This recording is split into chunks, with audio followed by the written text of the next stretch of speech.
સીતારામ, સત્યવિદાસ, જય મા અમર, જય શ્રી કૃષ્ણ। ચાલો અમે નીકળી ગયા છીએ। આજે બે જગ્યાએ જવાનું છે।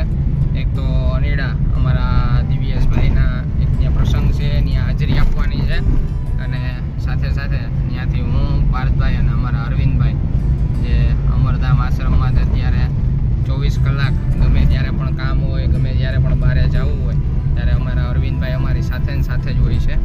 તો અમે ત્રણેય હાલ અત્યારે પહેલાં તો અનેડા દિવ્યેશભાઈના પ્રોગ્રામમાં હાજરી આપી, ત્યાંથી પ્રસાદ લઈ અને અમે જવાના છીએ માયાપાદર, જ્યાં આપણે એક દાદા છે કે જે 50 જેટલા કુકુ એટલે કે શ્વાનને સાચવે છે, એને આપણે બધું ઘઉં પૂરા પાડીએ છીએ। તો એમને ઘઉં પૂરા થઈ ગયા હતા એટલે આપણે એમને અત્યારે ઘઉં આપવા માટે જવાના છીએ। હમણાં દિવસના ટાઈમ મળતો નથી એટલે આજે એવું નક્કી કર્યું કે અમે રાત્રે જઈ અને એમને પૂરા કરી આવીએ ઘઉં। એટલે આપણે આજે જવાનું છે માયાપાદર અનેડાથી, એટલે બધું આપણે બ્લોગની અંદર લેવાનું જ છે। અમારા અરવિંદભાઈ, અમારા પાર્થભાઈ જો આરામથી બેઠા છે પાછળ, અને હું અત્યારે ડ્રાઇવિંગ કરું છું, અને અનેડાથી અમે નીકળશું માયાપાદર। તો આ બધા બ્લોગની અંદર બન્યા રહેજો, આખો બ્લોગ આપણે લેવાનો છે, બધા કુકુના દર્શન પણ કરવાના છે। તો આ બધા બ્લોગની અંદર બન્યા રહેજો। ચાલો બધાને સીતારામ, સત્યવિદાસ, જય મા અમર, જય શ્રી કૃષ્ણ। ચાલો હવે અમે નીકળી ગયા છીએ માયાપાદર જવા માટે। જોકે ઓલમોસ્ટ હવે માયાપાદર પૂગવા જ આવ્યા, કેમ કે રાતના 11:30 વાગી ગયા અને અનેડાથી પ્રસાદ લઈ અને અમે વહેલા નીકળી ગયા હતા। એટલે હમણાં થોડી વારમાં લગભગ 10 કિલોમીટર દેરડી ગુંબાજી છે અહીંયાથી, દેરડી ગુંબાજી, અને ત્યાંથી પાછું 7 કે 9 કિલોમીટર જેવું માયાપાદર। એટલે માયાપાદર પહોંચી બધા કુકુને આપી જમવાનું, અને ત્યાંથી પાછા અમે નીકળી જઈશું અમરધામ આશ્રમ। એ લગભગ 1 વાગ્યા સુધીમાં પાછા આશ્રમે પહોંચી જઈશું। અમારા અરવિંદભાઈ કેમ આમ ઓલા આમ થઈ ગયા તમે? આમ એની ઓલા આમ કેમ ઓલા શું કે હું કે થાકી ગયા હોય ને ઓલા થઈ જાય ને? અમારામાં ઓલા કોથરા જેવા ગયા, કરમાઈ ગયા। તમે કેમ ભાઈ કરમાઈ ગયા? ભારતભાઈ કઈક આમ કરમાયેલા દેખાય છે।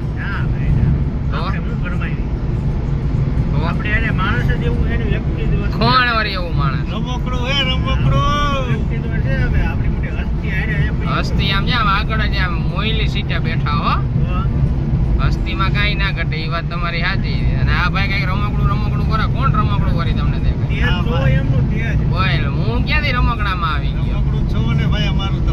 કાંઈ રમકડું નથી ભાઈ, અમે તો શું કહેવાય આમ ભગવાનના શું કે આમ નોકર હૈ, જ્યાં મોકલે ત્યાં અમારે જવું પડે હે।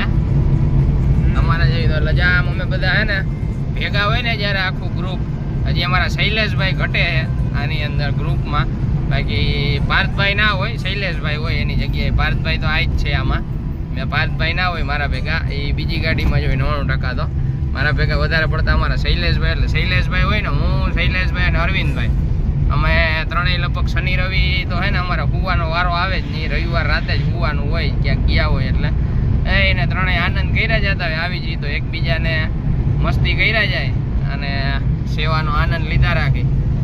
કેમ કે અમારે શું કહેવાય આમ મસ્તી કરવા માટે એવો કોઈ ફિક્સ ટાઈમ નથી હોતો અમારી આગળ કે આ ટાઈમે આટલા દિવસ તમે બહારે કાઢી લીધા।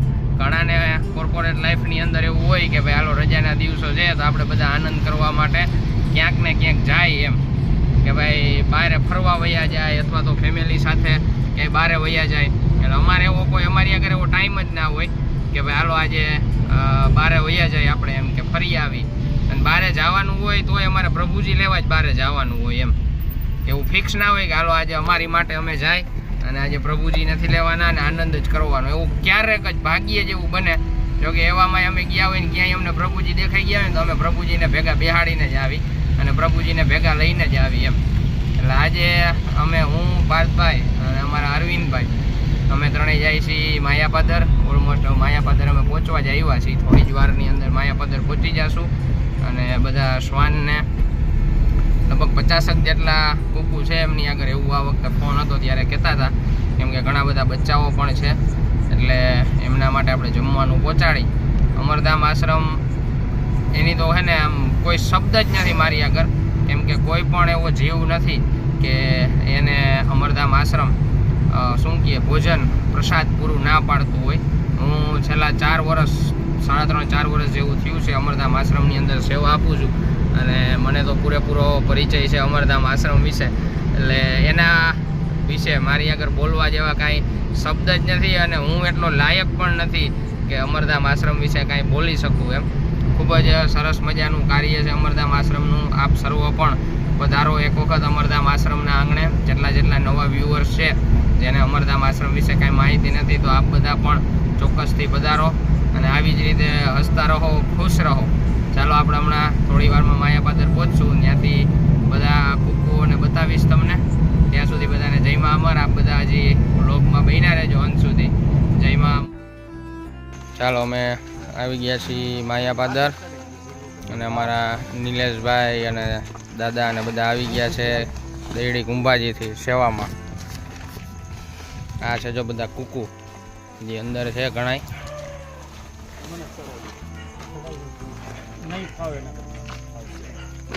વજન વાળું હો કાકા? એમાં હું કઈડનું પાછું હોય એને જોવું પડે મારા જેવાને. એવું હોય મારા જેવાને કઈડનો પ્રોબ્લેમ એટલે અમારે જરીક જોવું પડે.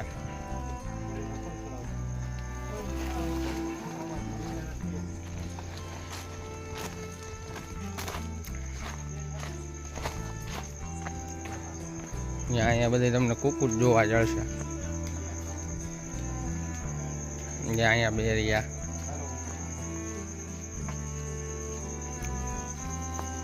જો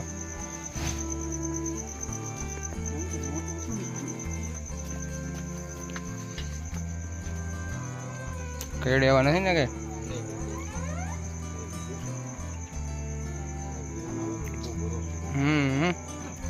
કેટલાક બચ્ચા છે?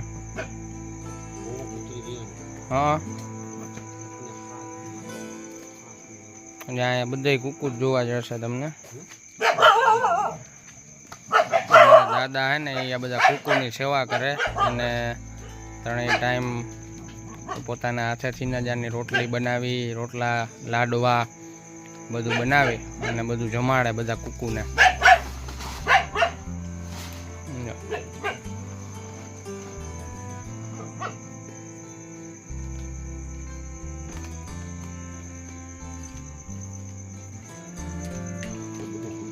ભલે અમારે બેવું નથી, અમારે ભાગવું જ છે હવે.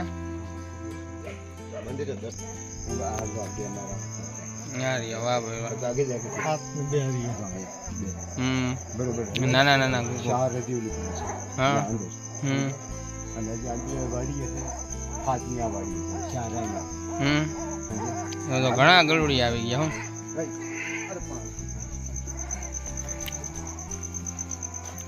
હું અહીંયા તમે જ્યાં જોવો ને ત્યાં ઘરની અંદર ખાલી કુકુ જ દેખાય તમને.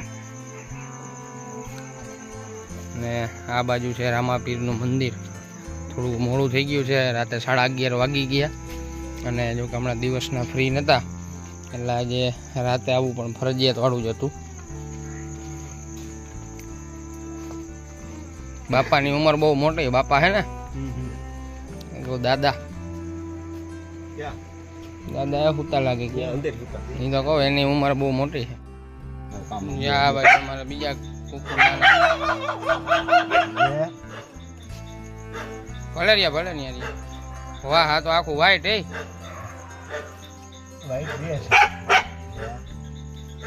રાબુ સીટ જો પણ આખું વ્હાઈટ.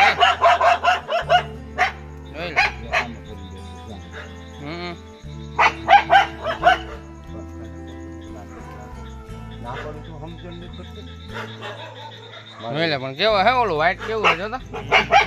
આખું વ્હાઈટ છે. હે આવું હજી ઘેરે છે.